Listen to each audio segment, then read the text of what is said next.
Welcome for those of you joining us. Hello, good afternoon. We're just waiting just for a few more to join and we will kick off shortly.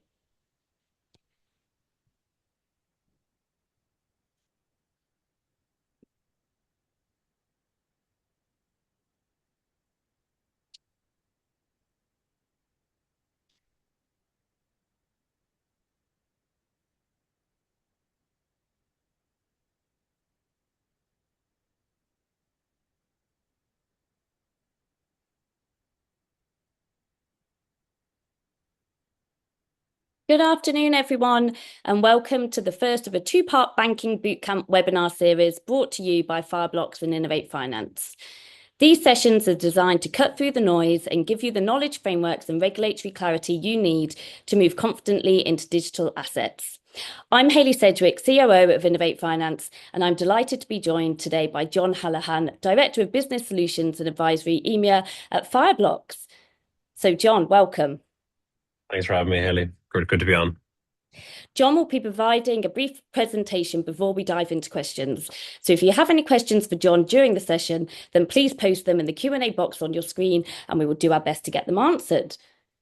So without further ado, over to you, John. Thanks, Haley. You can let me know when you see the slides. Yes, great. Thank you. Excellent. So listen, it's great to be on and good to be part of this series. I think what I'd just like to do for maybe 10 minutes is give a brief introduction in terms of the market context of what we're going to discuss today, which is obviously digital assets and financial services. Fireblocks as a company, we power over 3,000 of the largest institutions in digital assets. Everyone from BNY Mellon, the largest custodian bank in the world, to maybe someone a little bit closer to home in Revolut, who have a very big crypto offering. So I think we have a very unique positioning in the market, what's happening, and we hope to bring some of those insights into the session today. So what I'd like to just do is give a quick insight into where we see the market moving, what are the interesting things that are happening, and really how the UK is positioned, I guess, moving forward with the regulation coming in later in the year, next year. So I think what's really clear, based on the market sentiment, certainly that we're seeing over the last 2 years, is that there's a huge amount of growth happening in digital assets. I think it's fair to say that we've gone from, a technology which is innovative, which isn't being produced, to something now which is being used, in reality by lots of different businesses. And what we're seeing really is that this growth is being led by the fintech industry, so neobanks, challenger banks, and specifically crypto native companies. And that's backed up by the fact that we have 740 million users of crypto globally. We have neobanks that are kind of launching services to market, and really this is a growth that's happening now. So not something which is just in paper, something which is actually happening in reality. And I think based on that fact, what we've moved to now is we've gone from and if people are going to offer this technology to how fast can you offer it essentially. So I think by many different users because of the access to crypto and apps like Revolut, apps like Robinhood in the US, and Coinbase and other types of crypto exchanges, crypto and digital assets are now expected. So what we're seeing many different financial institutions now doing is embedding those capabilities into their apps. Speed to market we see as something as really crucial.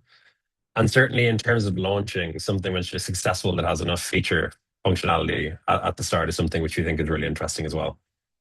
And I think what we have now is a really interesting convergence between the traditional finance segment and the crypto segment, where we have, a number of crypto companies who are now actually stepping into the space of offering things like custody and securities and other types of traditional assets that we would expect TradFi firms to offer. And then we have some TradFi firms now moving into the crypto space by offering crypto and different types of exposure to digital assets. So companies like Stripe, for example, making acquisitions of companies like Bridge and Privy. And then also in the crypto space, people like Kraken, with their purchase of NinjaTrader, which is an equities trading platform. We really see that market actually converging now. So the lines are certainly being blurred, certainly from our perspective, between TradFi and crypto. And this is just the new nature of the fintech market as we see it. I think what we're going to discuss a little bit today in the questions is why digital assets have become mainstream. And I think fundamentally there's three different reasons. The first one is around regulatory clarity. So we've had regulatory clarity in the US with the Genius Act, Europe with MiCA, and the upcoming regulation in the UK is also going to see regulatory clarity here. So firms know the perimeter within they can actually operate now. I think the second one is around market traction. So we see stablecoin transactions trading at about 10% of the value of the Swift network at the moment. Overall, crypto as an asset class is growing and being offered by a number of different institutional customers. And I think the rise of stablecoins and cross-border payments has been the real killer use case, or certainly the second use case that we see outside of crypto assets. And then I think the third piece is that that convergence is creating a lot of competition. So we're now seeing very interesting dynamics in the market between payments companies stepping into more regulated banking services, banking companies now offering crypto, and crypto native companies, I guess, stepping into that space as well.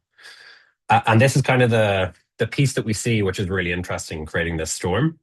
We have these crypto native firms who are challenging banks on certain things like deposits.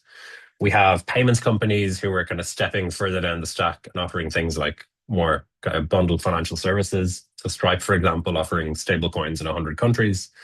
And now we have a lot of banks who are also getting very active in this space. We take Nubank, for example, 100 million retail customers. They also have a very active crypto business. So I think, the competition that we're seeing now is certainly heating up, and banks are actually being challenged from various different angles within the ecosystem, which is something that's quite new in financial services. And we expect this competition to create a lot of innovation, both by financial services firms and new entrants to the market alike. But I think the one thing that I would say is that I wouldn't say that this is necessarily a bad thing for banking companies. We like to use this statistic from, or this project, an article from EY Parthenon, so the strategy group of EY, where they surveyed a number of different leaders across corporates that are delivering banking services. And what was very clear from the research that they had undertaken was that many types of regulated firms and large corporates would actually prefer to look to their bank to provide these types of services. So whether that's custody, stablecoin issuance, or the type of stablecoin that you're using. So really now is the time for many different financial services firms to start building infrastructure, start having a strategy to get involved in the space, and to fundamentally deliver services, we think, over the next 18 months to be competitive in the market. And I think just one point to end on in advance of getting into questions, I think what's really, I think, beneficial for many of the firms who will be on the phone today is we are now moving towards UK crypto asset regulation. The UK in, I guess, publishing the various different consultation papers to date and making the intention of including crypto under the current FSMA framework, we think is a great direction of travel. We think that the new regulated activities that are coming into scope are very specific to the use cases which are being delivered in the market, which we think is very interesting. And I think the 2027 timeline for being, I guess, in scope from a regulation perspective means that UK firms can start building strategies and capabilities now and then be regulated next year as they get to market. So I think fundamentally the UK coming into line with what the EU has developed with MiCA, what the US is hoping to develop with the passing of the Clarity Act, means that these new types of assets will be regulated in the same way. And we think that's a really good space to operate in at the moment. So little view of the market, and then happy to get into some questions. Great. Thank you. That really helpful overview. So thinking about that and looking then at what firms should be doing, I mean, what do you think from your perspective in the last 12 to 18 months that has made digital assets operationally relevant, not just experimental for financial firms today? What's your view on that? Yeah, sure. I think, Henry, there's three key pieces that we see in the market, and this is coming up pretty much in every discussion that we're having with a bank who's looking to step into the space or a different type of regulated firm. So the first one is regulation. If you would have asked me 5 years ago, I would say regulation in this space is bad, but certainly what's been proven out is that regulation has given the right guardrails for firms to work within. Yeah. So I think MiCA coming into pass in the EU has led many different firms to seek that regulation and then start to deliver services with a level of clarity. So I think that's one which is certainly great. We see the UK with the new legislation now coming up to par with what the EU is doing. So we're now Mhm. seeing many different banks and other types of regulated firms being very active in either RFP processes or actually building capability themselves. So I think that's something which is really good, and understanding that I think is understanding how you're regulated and the types of activities is really important for a firm to actually step in the space, for particularly in financial services. I think the second thing is around the actual volume of payments and use cases that we're seeing. So typically, crypto is the initial use case that we saw, but I think the rise of stablecoins for various different other types of use cases, I think is really evident as another key use case which banks can deliver. If I take Fireblocks as a platform, last year we processed in the region of $5 trillion, or our customers processed in the region of $5 trillion on the platform. Yeah. What was quite interesting about the mix of assets that were settled is that stablecoins went from being about 45% of the assets at the start of the year to being about 65% towards the end. So I think that's a very clear example of how this use case is starting to gain a lot of traction. I think given that our 3,000 customers are all B2B, they're all institutions that are essentially moving that volume. And then I think the third piece, which is really interesting, is kind of tokenization use cases have started to actually be launched in market at scale. And I think the very good first example of this is money market funds. So we've seen about a 300% increase year on year in money market funds in the tokenized format. And I think BlackRock's Biddle Money Market Fund has been the first really good example of this, targeted at the crypto ecosystem, made available to pay in stable coins. And I think, these three pieces together has meant that there's been a really strong convergence, I think. So we're no longer having discussions about whether the technology is ready. I think the Mm. technology is very, very clearly ready now. And because institutions now have that regulatory perimeter to work within, we're seeing very clear strategies being delivered, and banks kind of stepping into space. So I think they'd be the three things that I would raise that have happened in the last kind of 12 to 18 months. Okay, great. And obviously, you touched upon the regulatory piece there in MiCA. So, how are you seeing the EU's MiCA framework influencing product and expansion decisions for UK firms? So I think the nine activities which have been outlined as regulatory activities in the UK consultation papers align very well to what's been included in MiCA. So a lot of crypto activities are included. So I think a lot of UK firms have already launched in the EU, will be working within the same perimeter as they launch in the UK. So things like the custody of assets, the types of assets which are included, the fact that securities are not included in the regulation, which is also similar to how the EU has taken that decision outside of custody, which is slightly different. So I think any UK firm who's been waiting for regulation in the UK and already launched in the EU will have a lot of the same use cases to be delivered in the UK now because of the regulation. And I think a lot of the processes and frameworks they will have put in place from a compliance perspective will lend itself quite well to the way that the UK regulation has been outlined and designed as well. So, I think that porting over the activities that you've done already in a different regulatory environment is going to be easier, I think, than was expected at the outset of the consultation. And I think that gives firms like banks, asset managers, other types of fintechs a level of kind of assurance that they will be able to launch quite soon and pass the regulatory framework in advance of October next year. So I think it's a good position for a lot of those firms who've already launched in other markets. Yes, great. And I mean, and I guess to add to that, what should UK fintechs, banks, and payments companies be doing now in response to the FCA's upcoming stablecoin and custody regimes?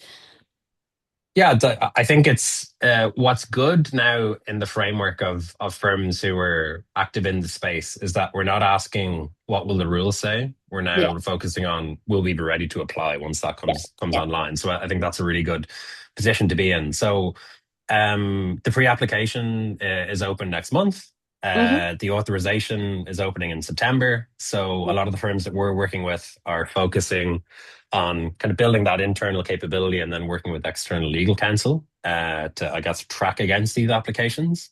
I think what's really important to understand is where you play against the nine regulated activities. So which of them you're going to offer? Are you maybe involved in one more than you would have thought in advance of kind of launching? So I think understanding the operational setup and how that applies to the regulation, I think is important. To take an example, if you're operating like an omnibus wallet model, for example, or an internal ledger, how does that architecture decision that you take operationally impact the way that you're regulated? So I think firms are going through that framework now. And then also the other piece, which is important, is understanding who your regulator is exactly. So if you're planning on launching a systemic stablecoin, for example, you're going to be regulated by the Bank of England, Yeah. whereas all of the other regulatory parameters fall under the FCA. So a lot of the firms are kind of understanding at the moment exactly where they're going to play with that. So yeah, I think the rule book is now substantively written, I would say. So the question now is, are you ready to apply in September? And does Yeah. the architecture you've designed set you up for success as you go into next year? Yeah, which actually probably feeds in quite nicely. We already have a question from an audience member. Hi, John. Is compliance or regulation holding banks back from providing crypto services, do you think? Yeah, listen, I think as we've seen in Europe, banks are reluctant to step into the space until they know the regulatory perimeter, right? So I think what we've seen from MiCA in Europe is that a number of banks have now launched regulated services off the back of that. So if I take SocGen with their stablecoin, we have Banca Sella, who's a customer of ours, an Italian bank who've launched crypto custody, just being licensed under the Banca d'Italia. And we also have Kivalis, which is the stablecoin consortium, which we're working with, which is 37 banks coming together to launch a stablecoin. If there was no regulatory clarity, 37 banks would not come together to launch a stablecoin. So it's a very good example of how understanding your regulatory perimeter means Yeah. that you can move into that use case. So I think now with the outline of the FCA's regulation, UK banks can understand, okay, I can offer crypto custody, I can do stablecoin related services, I can offer tokenized securities. They now know exactly the domain that they're playing in. And actually, what's quite funny is in advance of this regulatory framework being in, the banks had focused on a use case, tokenized deposits. So the UK banks have come together to work on this GBTD project. The advice was that that wouldn't be within the regulatory perimeter. So it's quite interesting that the banks have chosen to focus on an initial use case. And now I Yeah. think that they've got these other use cases in scope. They'll then continue to focus on, subsequent use cases down the line. Great. Hope that answers your question. And yeah, please do post in the Q&A box if any audience members have questions for John. We will do our best to get through them all. So John, I mean, what do you think are the biggest strategic risks for firms that wait too long to engage with the digital asset infrastructure? Yeah, I mean, we certainly have the thesis that the next 18 months is certainly the time scale for a firm who wants to be interested in this space to both have a strategy and get to market. So I think time is definitely of the essence in terms of launching. And the 18 months actually plays quite nicely in with the October regulation guideline next year. So, we'd expect most firms who are serious in the space to have a strategy, if not already, certainly by, Q3 or Q4 of this year. And what we expect is that they'll have a very clear focus on what the operating model is required for delivering that strategy. So, do I have the right talent within the organization? Do I have the infrastructure which is required to deliver the use cases? Is there any other counterparties which I require to make the use cases a success? So, I think they'll be the pieces that firms are serious in the space are focusing on. And I think we've certainly seen the most innovative firms in the space are quite public and quite deliberate about their strategy. So if you look at JP Morgan, Citibank, other types of banks who've been very active in this space to date, they've been very clear about the strategy and the people that are required there. So I think the authorization process is well defined now. Your strategy is the second point, or certainly you'll require your strategy in advance of the authorization process. And then you need to put all the structures in place within the bank or the organization, the people, talent, infrastructure, which can then, make the project a success.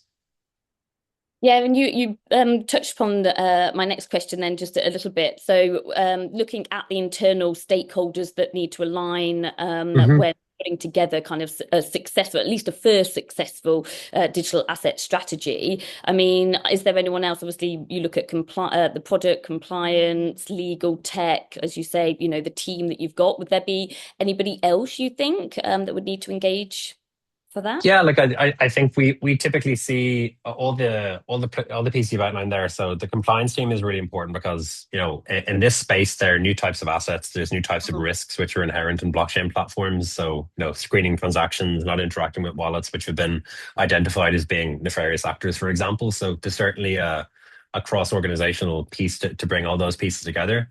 I think the other one, which is really clear, is the cyber team, which I think is one that we come up against a lot. So kind of cyber and risk, because uh, the assets in your wallet are under your custody. Because if you lose the key, you lose access to the assets. There's all these additional cyber risks which are inherent with crypto. So that's an additional team which needs to be engaged, I think, quite early on in the process. And then I think the other piece is the kind of legal and regulatory team as well, because in many spaces you might not need an additional license necessarily, but the activities will need to be authorized. So I think there are additional areas of scope for both of those. And I mean, which digital asset use cases are actually live and delivering value today, do you think, in the UK market that, people can maybe learn from or read up a little bit more about? Yeah, sure. Well, I think if I take globally, there's pretty much four use cases that we see that are being delivered by Okay. banks. So the first one is crypto custody. So that's offering custody either retail or institutional. The second one is trading and prime brokerage, which is almost building on the custody infrastructure that you already have. The third one is using different forms of tokenized money in payments, so things like stablecoins and tokenized deposits. And then the fourth one is around the tokenization of securities. So that's really trading securities on the blockchain. So if I take the UK market, Revolut's a perfect example of a Yeah. company who's had crypto custody live for retail, but also has the trading side. So they're delivering essentially two of those different use cases. I think Revolut are probably a global example of a company that's done crypto really well. Okay. And we've been very, very proud to work with them for a number of years and kind of them building their crypto offering on Fireblocks. I think the second area where the UK has been very active is the one that I alluded to in the first answer, and it's this tokenized deposit project, which is Yeah. being delivered at the moment by the banks. I think what's unique about the approach of UK banks versus other jurisdictions, well, actually, until the US launched a similar project last week, was that it was a consortium of banks coming together to Yeah. essentially enable tokenized deposits to be more usable across different use cases. So I think that's a very good example of a use case which should be live, if not in pilot stage this year, certainly next year. So I Yeah. think that's one which is interesting. And then the third one I think in the UK market, which is certainly active or in pilot stage, is around tokenized securities. So if you look at the UK Digital Gilt project, HSBC's Orion platform has been chosen as the tokenization vendor for that particular project. And I think that's a very good example of UK sovereign debt being issued on chain and a bank Mm. providing the infrastructure to do that. So I think of the four use cases that we see in the market, certainly three, well, two are certainly in production with Revolut, and then the other two I think are certainly in pilot stage, moving into production over the next 18 months, certainly in advance of the regulatory timeline, you would imagine. Okay, that's great. And I mean, looking at the whole piece of it, what do you think are the most important decisions firms need to make early then around wallets, custody, infrastructure, architecture, and anything else, that they should know early on? Yeah, so I think we definitely have a thesis that the wallet infrastructure that you build as a firm operating this space is your governance perimeter. So it's the Mm. way that you interact with the assets, the blockchains, but also different counterparties. So we think having a very strong positioning on the wallet infrastructure or the infrastructure in general is very important. And we are very clear that owning that infrastructure as a regulated institution is the only way to have a very clear strategy in this space. So if you're outsourcing your infrastructure to a third party vendor, ultimately then you're outsourcing your customers and a lot Yeah. of the transactions that you have. So I think that's the first piece, which is very important. The second decision, which is very important then, is what are the use cases that you're going to focus on, because that will dictate the choice of infrastructure, number one, but also the choice of regulation, number two. So, for example, if you're outsourcing your wallet infrastructure, but you want to deliver a use case which is a very regulated activity, then that doesn't really tally between the both. And then I think the third piece then is the operational side. So, how do you actually implement the infrastructure, integrate it into your legacy, and then actually deliver the use case to customers? Um, And I think that's kind of a key piece in terms of making that decision. I think the most expensive mistake that I see is treating the wallet infrastructure as kind of just a normal IT decision. Um, Yeah. Whereas I think in reality, it's actually three decisions in one. It's what's your regulatory position? What's the use case or what's the kind of balance sheet risk that you're going to take? And then third is how you're actually going to have governance in the space. So actually the decision of that infrastructure as an initial point is probably the biggest decision you will make as an institution moving into the space. So ensuring you choose the right vendor, ensuring that Mm. you don't outsource a lot of it, I think is a very important initial point. So if you've got that part of your strategy locked, I think you're then in a pretty good position moving forward. Great. Yeah, and I'm just touching upon that actually. I was going to say, what should institutions do or think about when evaluating whether to build capabilities internally versus partner with infrastructure providers? Was there anything else I guess you wanted to add then to that point? Yeah, I think the right question to ask here is not can we build this, because a lot of Yeah. banks have very capable engineering teams and they certainly could build Yeah. the type of capability which is required. Maybe not at the scale which some organizations are at, but certainly build the capability. But the question is like, what's the competitive advantage to me building it myself? Yeah. And in many cases, working with a vendor that's already quite proven, that's already scaled in other use cases in other markets, means that you can, number one, get to market quicker, which I think in this Mm. in this space is very important. No, number two is that you can stay abreast of the latest blockchains, assets, use cases which are happening. So working with an infrastructure provider that's not only delivering to banks but also doing use cases for crypto native firms and payments firms means that you'll always have access to the latest in things that are happening. And then I think the third thing, which is really important, is it's can I control my product roadmap easier if I build it myself or I outsource it? And in many cases, you're going to be able to control your product roadmap a lot easier if you're outsourcing to a vendor that's very well scaled and kind of best in class. So I think those three Yeah. pieces are pretty key.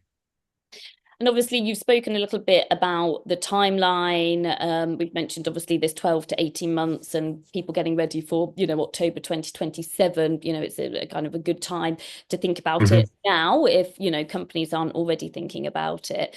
Hmm. For those that maybe aren't at the moment, what do you think are the biggest strategic risks for firms that wait too long to engage with a digital asset strategy, the infrastructure? That maybe kind of wait a little bit too long. I think the risk fundamentally is that you're left behind. Yeah, So we've seen in the US, for example, over the last 3 years, that there's been a lot of deposit flight to retail apps or kind of trading apps. So deposits going to places like Robinhood and eToro and these types of trading platforms. So we expect that challenge against deposits to hold in this space as well. And I think that picture that I shared in the slides earlier, which had the payments companies, the crypto companies, and the banks, I yeah, think shows that if you're a regulated institution, a bank, a neobank, an asset manager in this space, you're now being, I guess you have competitive forces from the crypto market, which is kind of moving up the stack and starting to get banking licenses and starting to get payments licenses. And then you have competition from the biggest payments firms who are now actually stepping more into the banking space as well. So I think not having an infrastructure decision being made, not having a strategy around this in 18 months could be terminal for some firms in the space. yeah, And I think that might be a big line, but I think the reality is that everyone needs to have at least a baseline offering in this space to remain relevant. And I think anyone that doesn't leaves themselves open to a new provider or a competitor having a more compelling offering, both on the retail side but also on the institutional side as well. great. So time is now to act if you're not already. So there is another question, which I believe is from John Woods. Was Fireblocks shift from 45 to 65% stablecoin by value or volume of transactions, i.e., is stablecoin being used for bigger value transfers? If I've Uh, got both, both actually, yeah, both actually. So it's a higher volume of transactions. So more transactions happening in stablecoins, but also a higher volume as well. So we're seeing a shift from stablecoins being used in the more crypto native markets to do things like market making on exchanges. So that would be a typical use of stablecoins historically for some of our customers, for example, some of the market makers and liquidity providers.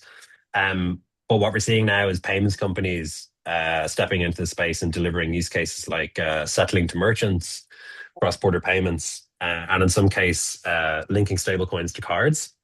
So companies like MoneyGram, for example, who we're working with Western Union, who are now delivering a lot of the payments use cases they have in the traditional space using stablecoins. So it's both an increase in volume, but also in the value of transactions as well.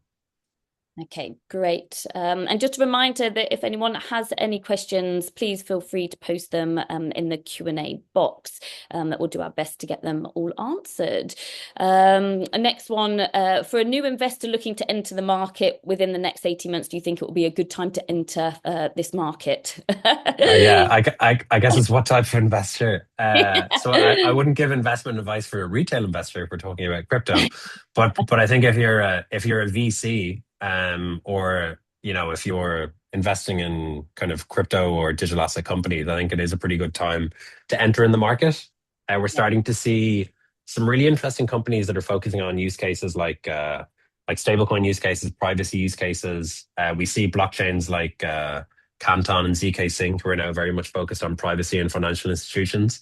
So, I think there's some people building really interesting capability in the space. And that's only going to increase, I guess, over the next kind of 12 to 18 months. So if I was in a VC investment or in equity investment in general, I think it's definitely an interesting space. It's maybe not as sexy as AI is at the moment, but I think in terms of the structural shift for the financial market ecosystem, I think it's more interesting from my perspective, if you're an investor in the space.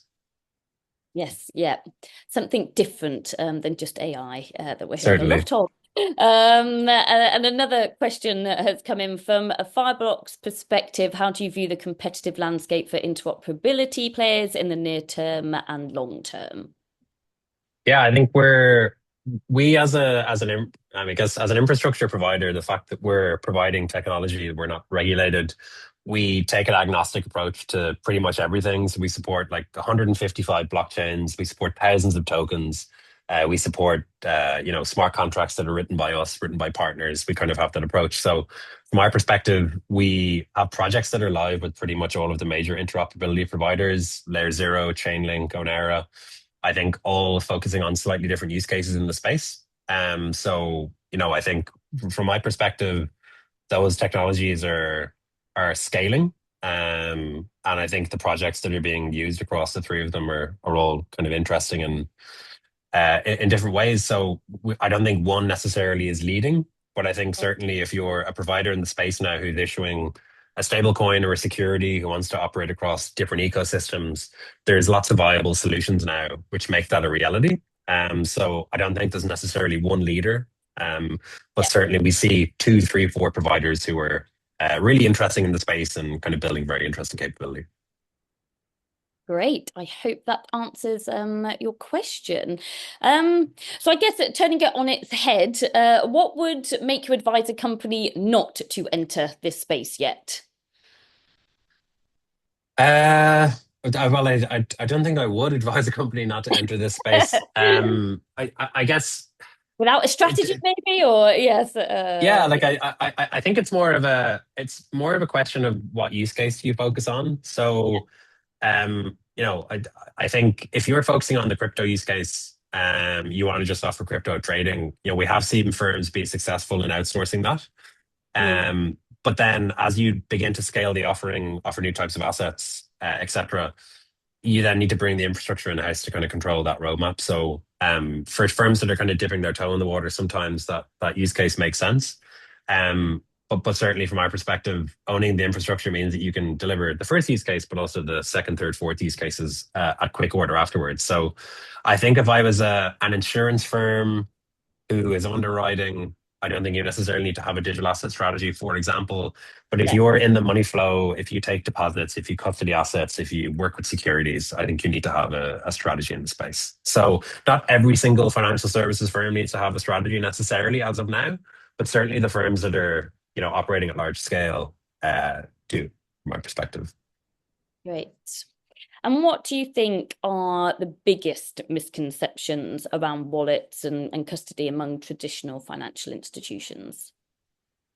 I think understanding custody in this space is really important. So when you're talking about digital assets, crypto, other types of assets, in many cases they're more similar to bearer instruments.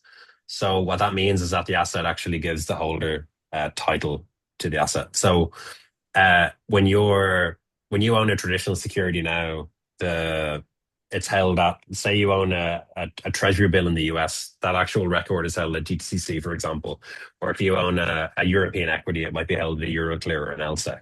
Mm. Whereas in this space, if you have that token which represents the equity in your wallet, that is essentially the ownership which is being proved, certainly for the more digitally native assets.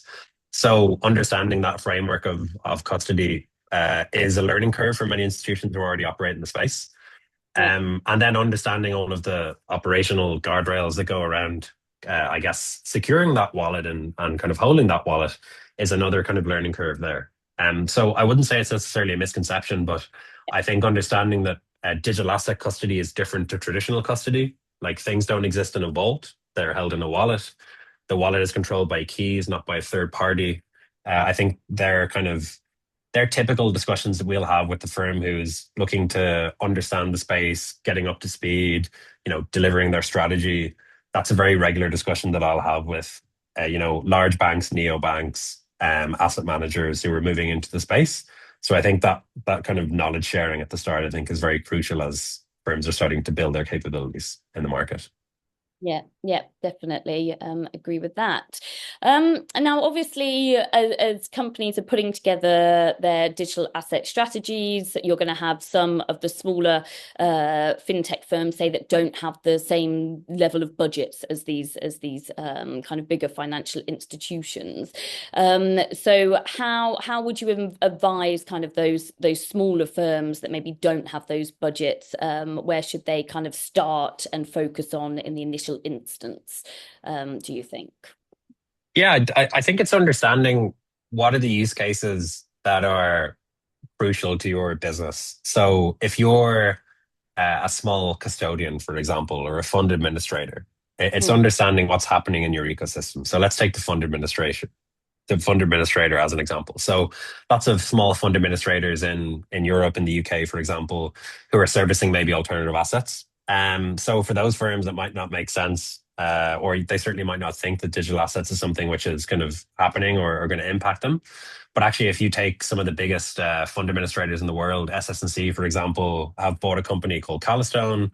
Yeah. They've kind of moved into the digital asset space.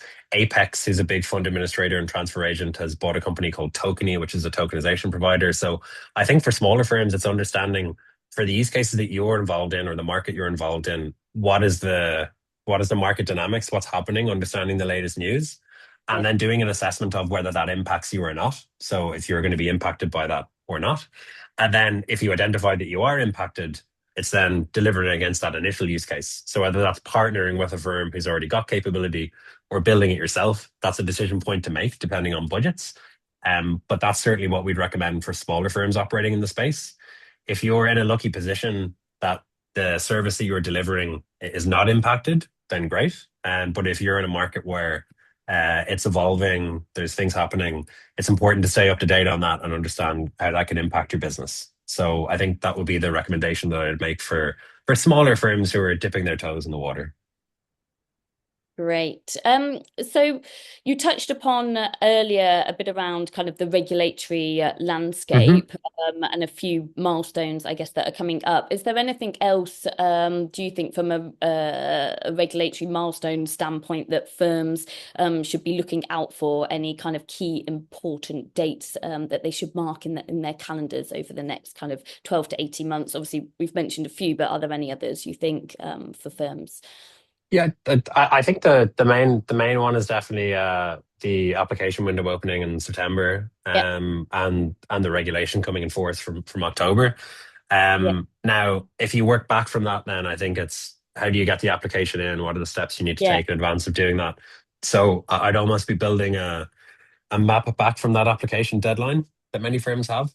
and just ensuring that you've got all the right pieces in place. But nothing outside of that, which is jumping out outside of those two that we've mentioned. Okay. And then for firms that aren't yet maybe engaging with regulators, are there any internal preparations or anything that they should be putting in place, or kind of, I guess, using relationships they have? Any advice you can give for that at all? And in terms of the actual the The process, application or process, yes. Or if the firms aren't engaging with regulators directly, obviously, Innovate Finance, like an industry body like us, any other things that maybe the smaller firms need to probably prepare or plan when engaging oh with regulators. yeah, I think certainly there's without these throughout these consultation processes, engaging through industry bodies has been a very good framework to basically have your ideas heard collectively. So I think, some of the initial regulation which came out around stablecoins, for example, was quite punitive around the holdings that you could have. So um, we certainly found going through industry groups and lobbying in a collective way as being a very good way to have that kind of alleviated in the latest version which has come out. So I think certainly now that we've got the regulation in a more stable place, it's then ensuring that if there's any other issues which come out down the line, going through that process. And then I think the other piece which is important is that given this falls within the remit of the normal regulations or the normal regulators that firms will have, it's just being upfront and I guess clear throughout that process. The expectations that you have, the timelines, and ensuring that that's still the case for this. Great. And then I think we've got a couple more questions come in. So with DTCC going live this year and the Genius Act passed, how is the regulatory clarity actually changing client behavior on your platform? Are institutions accelerating or still waiting? It's a great question actually, because and the timing is quite good because the GTC project or the initial version is going live next month. So for those not familiar, GTCC, biggest financial market infrastructure in the world. I think they settle in the region of 4 quadrillion a year or something ridiculous. I didn't even know there was Yeah, does that quadrillion exist? before I heard from them. Yeah. So they basically settle, US equities, T-bills, those types of assets. So the GTCC have done something really interesting. They basically brought the whole industry together into a project that's focused on essentially tokenizing some of the assets that they hold as custodian. So the initial version is tokenizing T-bills, so treasury bills, US treasury bills. And then the different industry participants, of which we are one, are essentially then delivering different use cases using those assets. So things like trading with other firms, doing transactions such as repos, for example. And I think it's going to be something which is certainly the biggest project we would see this year on the institutional side. So it's starting in July with the initial pilot and then going full production in October. So many of our customers are participating in that trial, and we've been working with the GTCC in the context of providing infrastructure for our customers. So we've seen a big uptick in institutions focused on both the Canton ecosystem that's mainly built on, but also the different projects which represent securities. So I think the question is a really good one because it's a good example of firms shifting from focusing on crypto or stable coins to now focusing on securities. And for many who've been, I guess, in the space for a while, uh, financial markets coming on chain and traditional assets coming on the blockchain has long been seen as the biggest innovation of the technology. And what we're seeing with DTCC operating in the space is that we're now starting to see that become reality. So I think it's a really interesting space to be in. And I think, excited to see the outcomes of the initial version of the trials in July. Great. Thank you. I hope that answered the question. And another one, can one use the wallet as a surety for a business loan? I'm not sure necessarily maybe what's in the wallet. Yeah. So it's actually it plays quite well with the previous question because one of the key pieces that the DTC project is focusing on is around the ability to use digital assets as collateral. Yeah. So we do certainly expect. So we already have crypto as collateral as a use case. We have customers in Europe that are banks, for example, like Zappo and others, who are already offering lending against these types of assets, so against crypto. And what we expect to happen now is that collateral will now move to these new tokenized assets, which are moving on chain. So certainly not your wallet as collateral, but the assets that sit in your wallet certainly can be pledged. And we expect now that we have stablecoins and tokenized deposits on one side and the tokenized securities on the other, that collateral mobility is becoming a much more easy process. And we expect it to be a use case which is certainly continuing to build out over the next couple of years. Great. Um, and I guess shifting slightly, just talking a little bit more from kind of a payments perspective, how do Mhm. stable coins change the economics or speed of payments infrastructure? Yeah, I think what's interesting about the payments case is that the majority of interesting use cases that we've seen have been around cross-border payments, Yeah. rather than domestic payments, and maybe to explain why. So, in many markets, the UK included, we have faster payment systems on the retail side.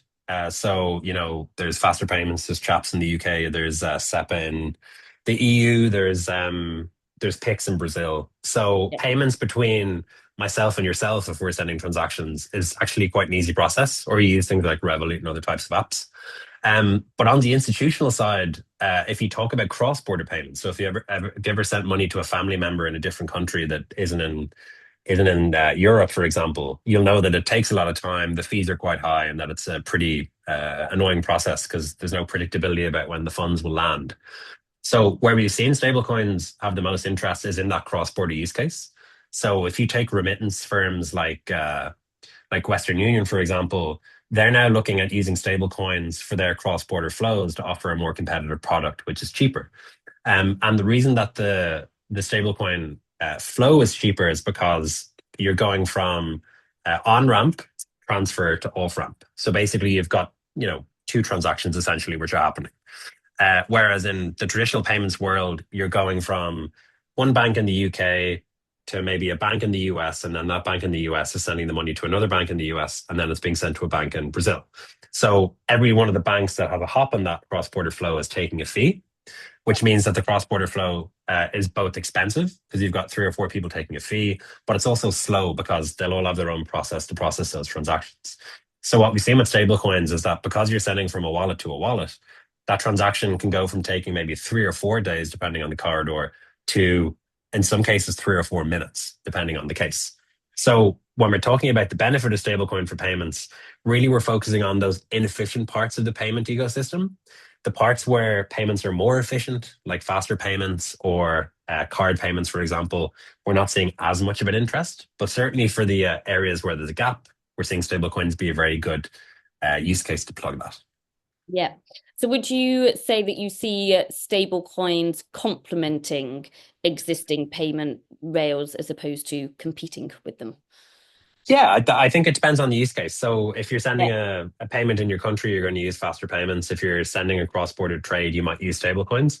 I think what's important is that for an end user, certainly from our perspective, you Mm. shouldn't know that it's a stablecoin. You should just know that it's a faster payment for a cheaper fee. The back Yeah. end of what's happening, I don't care when I'm sending a transfer in the UK if it's on faster payments. All I care is that if it gets there, um, that in the time that's required, that's of benefit. So I think the goal for payments firms and banks in launching payments related use cases is to abstract that kind of blockchain network, stablecoin type, whatever the asset is, that should be extracted from the user.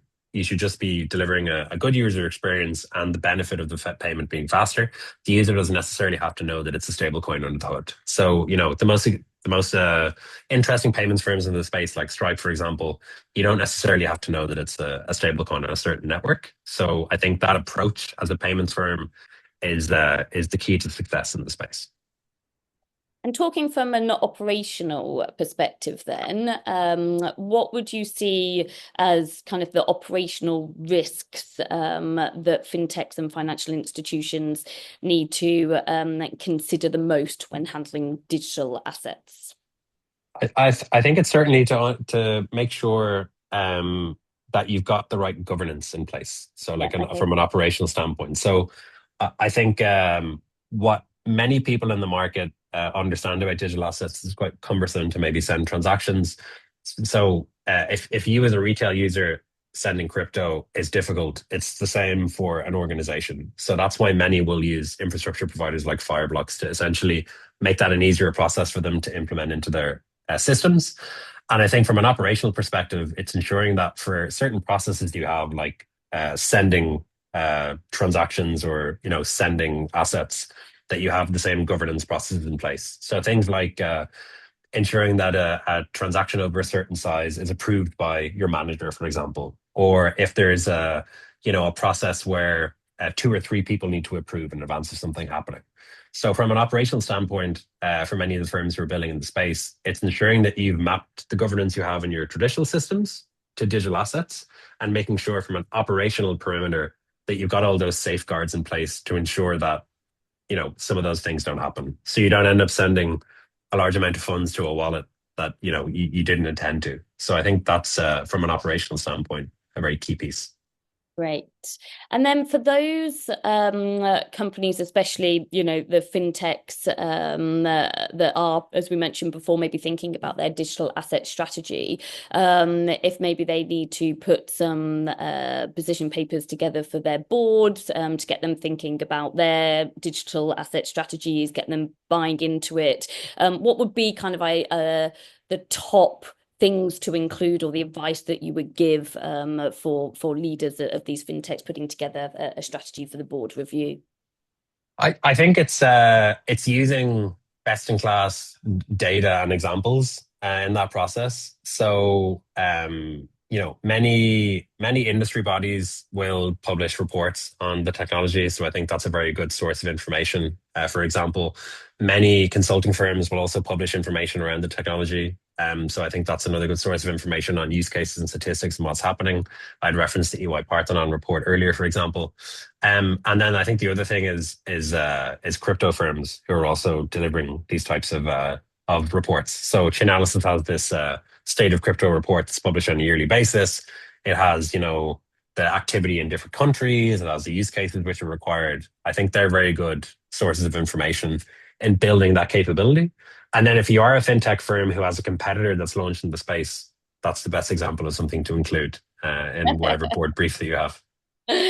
Yes, that's good. We're coming to the end, the last few minutes. So if anybody does have any questions to ask, please do post them in the Q&A box. We will get them answered before we close shortly. So I think from your perspective, John, then, and obviously the work that you do at Fireblocks, what would you see at the moment is kind of the biggest barrier, maybe from preventing fintechs, institutions, from moving from that pilot to production stage then? I think the biggest barrier is so there's probably two biggest barriers. So the first one is that regulatory piece, which is now Yeah. being sorted. So I think you can do a pilot certainly without regulation, but you can't go into production. So I think ensuring that you've got that regulatory clarity, you understand the licensed activity, you're starting that process is really, really key.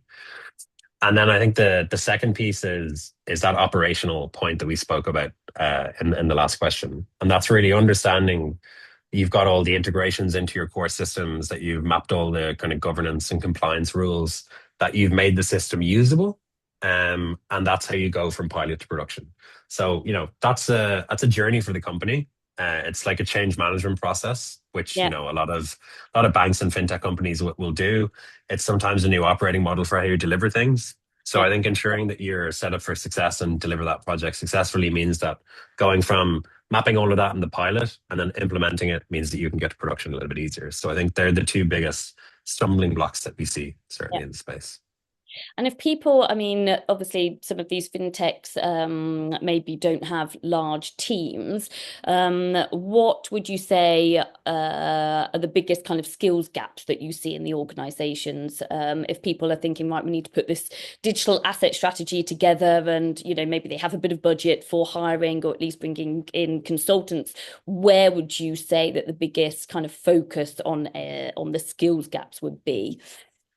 Yeah, I think from our perspective, the biggest skills gaps that we see in customers are in two areas. So the first one is in the kind of legal compliance area. So I Yeah. think understanding those obligations are really important. So you've got things like travel rule, you have new concepts like you know your transaction instead of know your customer. So there's kind of different things which are very specific to the space. So I think that compliance and regulatory piece is one. And then the second one, which is the same for every new technology, is the technology skills gap. So I think having someone who's really strong on the technology side to understand the different types of blockchains and the different types of assets and how that impacts the use case is something which is really important. Um, so I think they'd be the two biggest pieces that we see. And in many cases, when you choose to work with a technology vendor or an infrastructure provider like a Fireblocks or somewhere else in the space, they'll be able to really plug the technology gap because the Mhm. solution will have a lot of that stuff built in. So you don't have to worry about, standing up the infrastructure yourself. A lot of those, really technical capabilities are included as a service in these platforms.